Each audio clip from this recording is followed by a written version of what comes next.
إن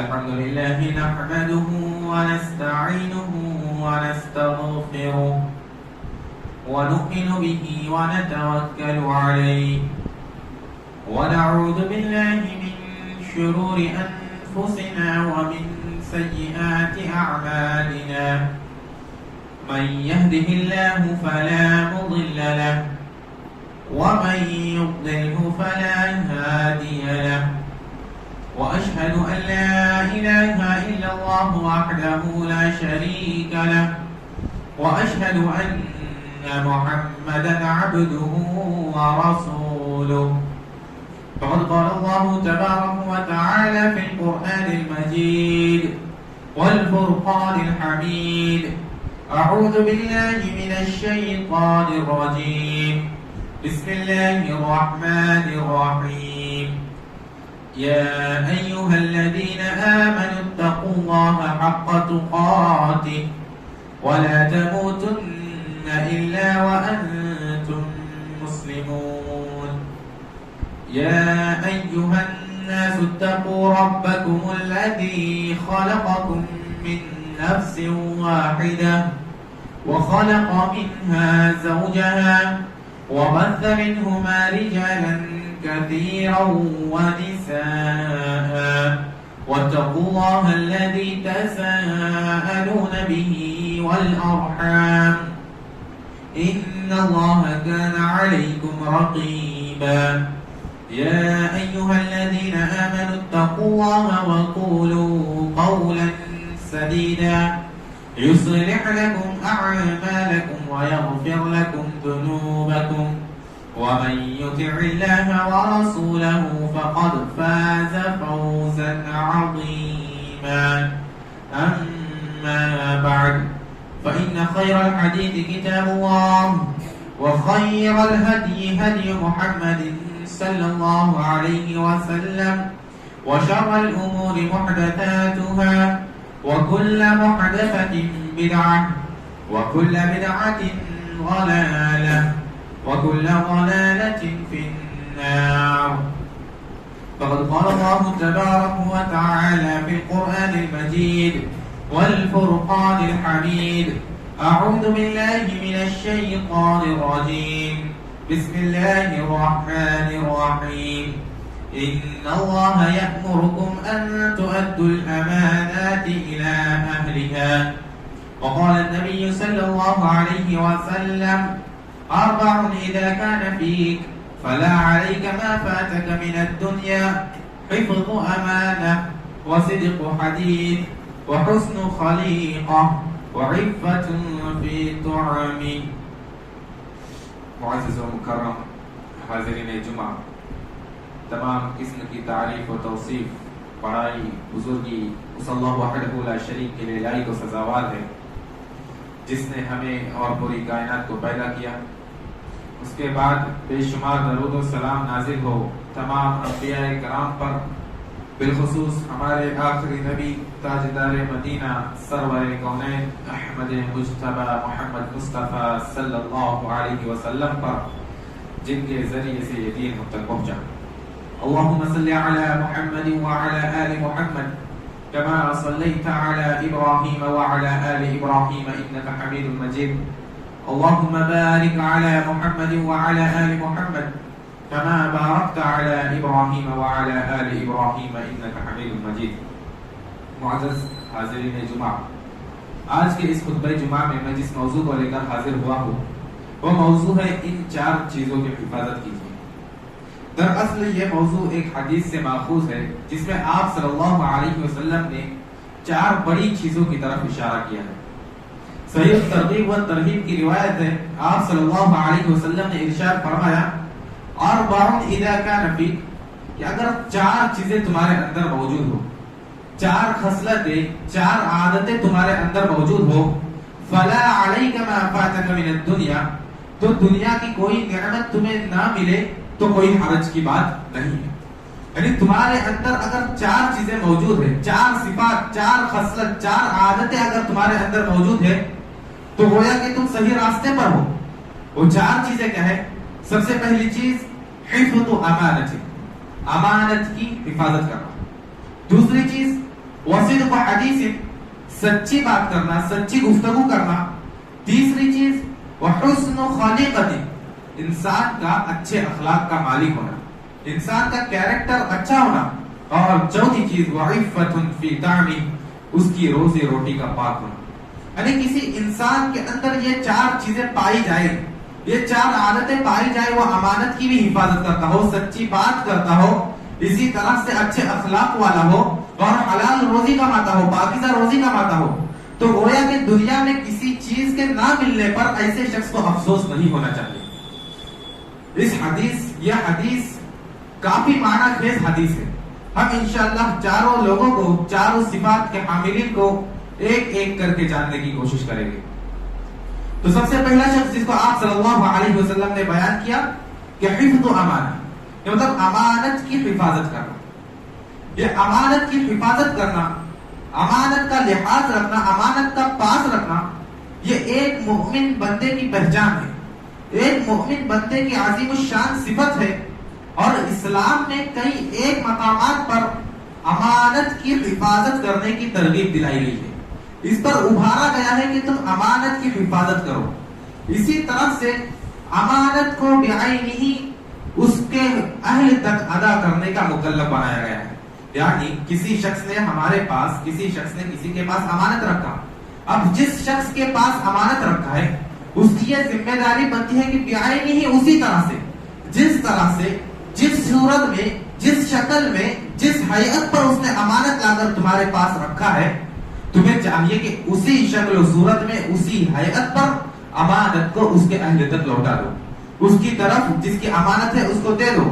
اور امانت میں خیانت کرنا، امانت میں ٹال مٹول کرنا، امانت میں خرد برد کرنا، امانت میں اوپر نیچے کرنا، اس کو اسلام نے گناہ کبیرہ قرار دیا. یہ بڑے گناہوں میں سے ایک گناہ ہے. اسی طرح سے ناجائز طریقے سے مال کھانے کو بھی اسلام نے حرام قرار دیا. اسلام میں اس کی ممانعت ہے. معزز حاضرین، اگر کوئی شخص کسی کے پاس امانت لائے تو اسے چاہیے کہ امانت کے متعلق شرعی توجیحات کو ملحوظ خاطر رکھے کہ ہمارے پاس امانت ہے، شریعت ہماری کیا رہنمائی کرتی ہے. اس امانت کے تعلق سے شریعت کے کیا گائیڈ لائنز ہیں، شریعت ہمیں کس طرف بلاتی ہے؟ اللہ رب العالمین قرآن مجید میں ارشاد فرماتا ہے کہ ان اللہ یأمرکم ان تؤدوا الامانات الی اہلہا، کہ اللہ رب العالمین تمہیں حکم دے رہا ہے امانتوں کے تعلق سے. شرعی گائیڈ لائن یہ ہے، شرعی ہدایت، شرعی راستہ یہ ہے کہ ان تؤدوا الامانات الی اہلہا، کہ امانت جو تمہارے پاس موجود ہے اس امانت کو تم اس کے اہل تک پہنچا دو. جس کی امانت ہے اس کو صحیح طریقے سے وہ امانت پہنچ جانی چاہیے. معزز حاضرین، اسی طرح سے امانت میں خیانت کرنا، امانت کی حفاظت نہ کرنا، امانت میں کھوٹ پور کرنا یہ منافقوں کی علامت ہے، مؤمنین کی صفت نہیں ہے، یہ مؤمنین کی پہچان نہیں ہے. پیارے نبی جناب محمد رسول اللہ صلی اللہ علیہ وسلم نے ارشاد فرمایا آیت المنافق ثلاث، کہ منافق کی 3 نشانیاں ہیں، 3 علامتیں ہیں. اذا حدث كذب، پہلی علامت جب وہ بات کرے تو جھوٹ بولے. واذا وعد اخلف، دوسری علامت جب وہ وعدہ کرے تو وعدہ خلافی کرے، اپنے وعدے کو توڑ دے، اپنے وعدے کو نہ نبھائے. اور تیسری علامت واذا اؤتمن خان، کہ جب اس کے پاس امانت رکھی جائے، ایک منافق کے پاس کوئی امانت دی جائے تو وہ اس میں خیانت کرے. معزز حاضرین، ہمیں اس حدیث میں غور و فکر کرنا چاہیے. یہ حدیث گویا کہ ایک پیمانہ ہے. انسان کو چاہیے کہ یہ حدیث اپنے سامنے رکھے اور اپنا محاسبہ کرے، اپنے گریبان میں جا کے یہ دیکھے کہ کہیں وہ منافقین کی فہرست میں تو شامل نہیں ہو رہا ہے، کہیں وہ جھوٹ بات تو نہیں کر رہا ہے، کہیں وہ وعدہ خلافی تو نہیں کر رہا ہے، کہیں وہ امانت میں خیانت تو نہیں کر رہا ہے. یہ ایک معیار ہے، یہ ایک پیمانہ ہے. ہر انسان کو چاہیے کہ اپنا محاسبہ کرے اور اللہ رب العالمین سے توبہ و استغفار کرے. معزز حاضرین، امانت میں خیانت کرنا یہ منافقوں کی علامت ہے اور منافقوں کا انجام بہت ہی زیادہ خطرناک ہے. اللہ رب العالمین قرآن مجید میں ارشاد فرماتا ہے ان المنافقین فی الدرک الاسفل من النار، کہ منافقین جو ہوگے وہ جہنم کے سب سے نچلے حصے میں ہوگے. پتہ یہ چلا کہ امانت میں خیانت کرنا یہ منافقوں کی علامتوں میں سے ہے اور منافق کا ٹھکانہ جہنم میں سب سے نچلا حصہ ہے. لہذا ہمیں اس بری عادت سے، امانت میں خیانت سے باز آنی چاہیے اور امانت کی حفاظت کرنی چاہیے. اسی طرح سے حضرت جعفر طیار رضی اللہ عنہ کو دیکھیے کہ جب وہ نجاشی بادشاہ کے سامنے اس کی خدمت میں حاضر ہوئے، اس کے سامنے تقریر کی، تو اسلام کے جو محاسن تھے، اسلام کی جو اچھائیاں تھی، اس کو انہوں نے کس طرح سے بیان کیا، کس انداز میں انہوں نے نجاشی کے سامنے اسلام کے محاسن کو بیان کیا. اس کو انہوں نے تقریر کرتے ہوئے کہا کہ ہم جاہلیت میں تھے، ہم بت پرستی کرتے تھے، ہم بتوں کی پوجا کرتے تھے، ان کی عبادت کرتے تھے، ان سے فریاد رسانی کرتے تھے، ان کے سامنے روتے گڑ گڑاتے تھے، ان کو سجدہ کرتے تھے، ان سے مانگتے تھے. اسی طرح سے سود خور تھے، زمانے جاہلیت میں ہم سود بھی کھاتے تھے، مردار بھی کھاتے تھے، دھڑلے سے جھوٹ بھی بولتے تھے، امانت میں خیانت بھی کیا کرتے تھے، بدکاری بھی کیا کرتے تھے، ظلم و ستم بھی کیا کرتے تھے. اس کے بعد فرماتے ہیں کہ اس کے بعد ہمارے پاس رسول آئے، انہوں نے ہمیں ایک اللہ رب العالمین کی دعوت دی، ہمیں انہوں نے توحید کی طرف بلایا کہ ہم صرف اور صرف اللہ رب العالمین کی عبادت کریں، اس کے ساتھ کسی کو شریک نہ کریں، اس کے علاوہ کسی کی عبادت نہ کرے، بتوں کی پوجا نہ کرے، حق کوئی کرے ہمیشہ سچی بات کہے، سچی بات کرے اور امانت کو کما حق ادا کرے. یعنی جس طرح سے کسی نے امانت دی ہے اسی طرح سے ہم امانت کو لوٹائیں. اس کے علاوہ اگر آپ صلی اللہ علیہ وسلم کی سیرت مطہرہ کا مطالعہ کیا جائے تو یہ بات بالکل واضح طور پر پتہ چلتی ہے کہ لوگ نبی صلی اللہ علیہ وسلم کو نبوت سے پہلے بھی امین اور صادق کہا کرتے تھے. یعنی آپ صلی اللہ علیہ وسلم کو امانت دار کہا جاتا تھا، سچا کہا جاتا تھا. آپ صلی اللہ علیہ وسلم کے پاس اپنے تو اپنے غیر بھی آ کر آپ صلی اللہ علیہ وسلم کے پاس اپنی امانتیں رکھتے تھے. ایسا کیوں کرتے تھے؟ کیونکہ وہ جانتے تھے کہ یہاں پر امانتیں محفوظ رہتی ہیں، یہ امانتوں کو صحیح طریقے سے لوگوں تک پہنچاتے ہیں، اس کے اہل تک پہنچاتے ہیں، امانت میں خیانت نہیں کرتے، امانت میں ٹال مٹول نہیں کرتے. آپ صلی اللہ علیہ وسلم نے امانت کی حفاظت کی اتنی عمدہ مثال پیش کی کہ جو رہتی دنیا تک کے لیے قائم ہے. ہجرت کی رات ہے، کفار و مشرکین آپ صلی اللہ علیہ وسلم کے سر کو قلم کرنے کے لیے ننگی تلواریں لے کر گھر کے باہر کھڑے ہیں، مکہ کی گلیوں میں گھوم رہے ہیں. کہ جہاں آپ صلی اللہ علیہ وسلم نظر آئیں گے آپ صلی اللہ علیہ وسلم کو کاٹ دیا جائے گا، آپ صلی اللہ علیہ وسلم کو قتل کیا جائے گا۔ ایسی حالت میں، ایسی صورت میں آپ صلی اللہ علیہ وسلم اپنے بستر پر حضرت علی رضی اللہ عنہ کو لٹاتے ہیں، ان کو اس بات کی تلقین کرتے ہیں کہ اے علی یہ علامت فلاں کی ہے، یہ امانت فلاں کی ہے، جب تک تم یہ امانتیں نہ دینا تب تک تم ہجرت کے لیے اپنا سفر مت باندھنا۔ ذرا سوچئے اس حالت میں جبکہ مشرکین آپ صلی اللہ علیہ وسلم کو قتل کرنے کے در پر ہے، ایسی صورت میں بھی آپ صلی اللہ علیہ وسلم اپنی امانتوں کی حفاظت کر رہے ہیں، اپنی امانتوں کی خیانت نہیں کر رہے۔ اگر آپ صلی اللہ علیہ وسلم چاہتے تھے تو آپ صلی اللہ علیہ وسلم امانتیں لے کر چپکے سے نکل جاتے تھے، امانتیں لے کر اس میں خیانت کرتے تھے، لیکن آپ صلی اللہ علیہ وسلم نے ایسا سلوک نہیں کیا، بلکہ آپ صلی اللہ علیہ وسلم نے حضرت علی کو حکم دیا کہ امانتوں کو ان کے اہل تک پہنچا دے۔ معزز حاضرین، اسی طرح سے آج لوگ امانتوں میں خیانت کرنے کا حیلہ ڈھونڈتے ہیں، بہانہ ڈھونڈتے ہیں کہ کس طرح سے امانت میں خیانت کی جائے۔ وہ لوگ جو کسی ادارے کے ذمہ دار ہیں، جو کسی اسکول، کالج، یونیورسٹیز کے ذمہ دار ہیں، تو وہ لوگ اس ادارے کے مال کو اپنے بزنس میں استعمال کرتے ہیں، یہ بھی ایک قسم کی خیانت ہے، اس سے بھی بچنا چاہیے۔ ادارے کے جو کچھ بھی مال ہے، جو جس قسم کی بھی امانت ہو، اس میں ہمیں کچھ بھی خرد برد نہیں کرنی چاہیے، اس میں ٹال مٹول نہیں کرنا چاہیے، بلکہ اس کی صحیح طریقے سے حفاظت کرنی چاہیے۔ اس لیے کہ امانت میں خیانت کرنا، امانتوں کو ضائع کرنا، امانت میں ٹال مٹول کرنا، یہ قرب قیامت کی علامتوں میں سے ہے۔ یعنی گویا کہ سمجھ جاؤ کہ قیامت قریب ہے۔ آپ صلی اللہ علیہ وسلم سے صحابی رسول نے پوچھا، اللہ کے نبی صلی اللہ علیہ وسلم قیامت کب واقع ہوگی؟ آپ صلی اللہ علیہ وسلم نے فرمایا، اذا ضیعت الامانہ، کہ جب امانت ضائع ہونے لگ جائے، جب امانت میں خیانت ہونے لگ جائے، جب امانت میں ٹال مٹول ہونے لگ جائے، فانتظر الساعہ، تو تم قیامت کا انتظار کرنا۔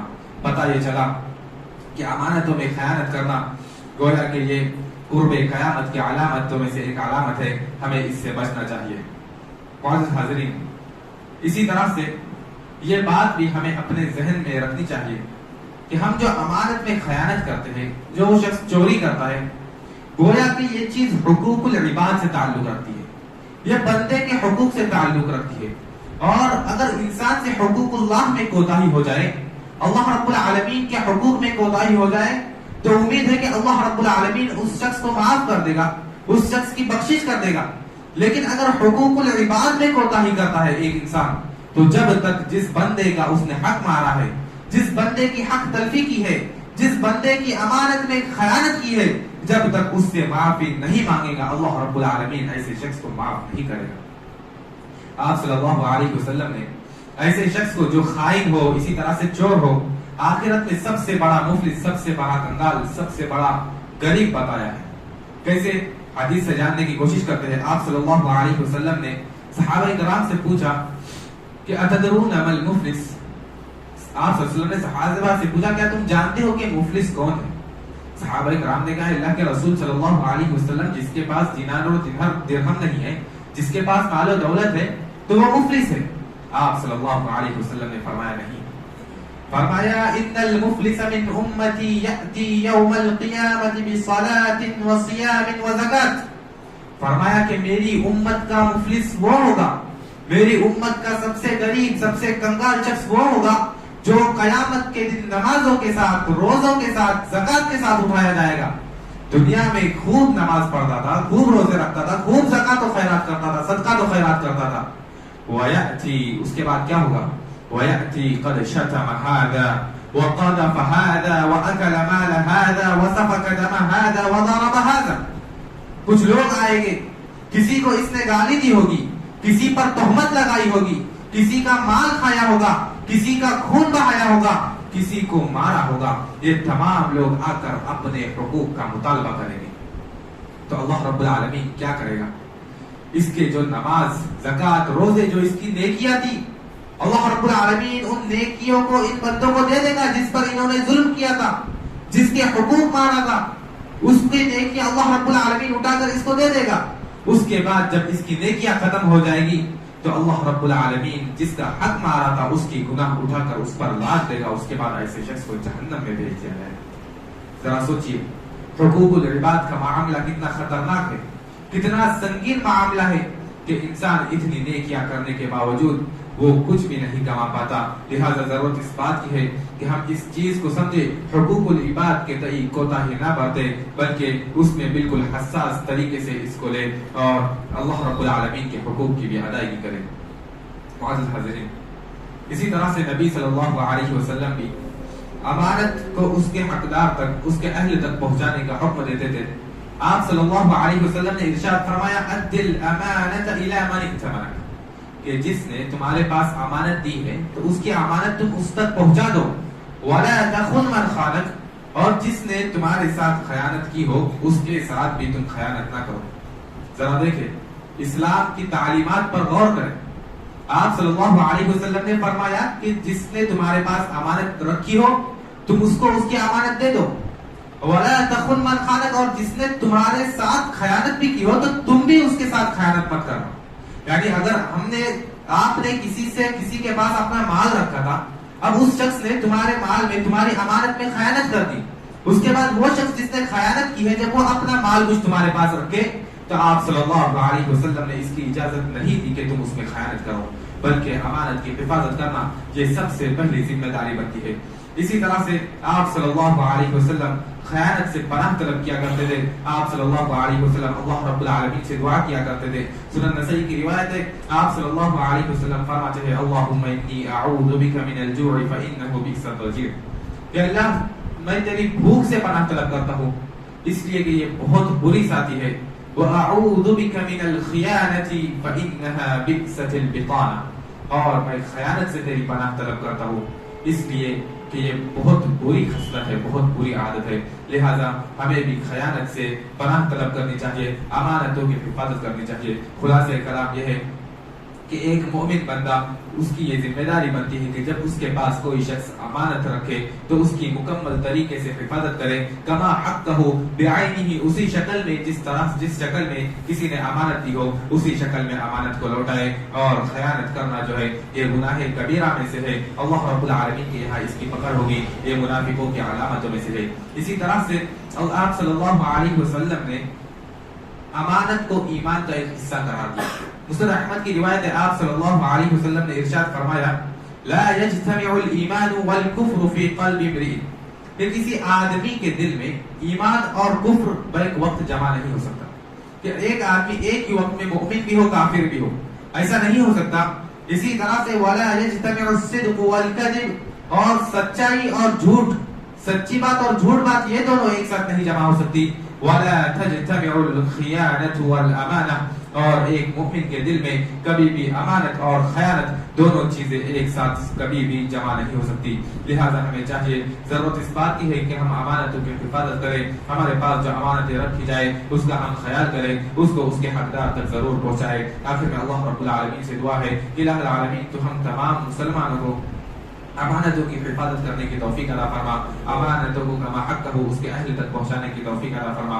الہ العالمین تو ہمیں حقوق العباد میں کوتاہی کرنے سے بچا، الہ العالمین تو ہمیں تیرے بھی حقوق میں کوتاہی کرنے سے بچا، الہ العالمین تو ہماری خطاؤں کو، ہماری لغزشوں کو، گناہوں کو، غلطیوں کو معاف کرنا، ہمیں درگزر فرما، اور آخرت میں جنت الفردوس میں جگہ عطا فرما۔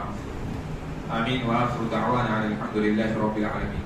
بارك الله لنا ولكم في القرآن الكريم، ونفعنا وإياكم بالآيات والذكر الحكيم، إنه تعالى جواد كريم ملك بر رؤوف رحيم۔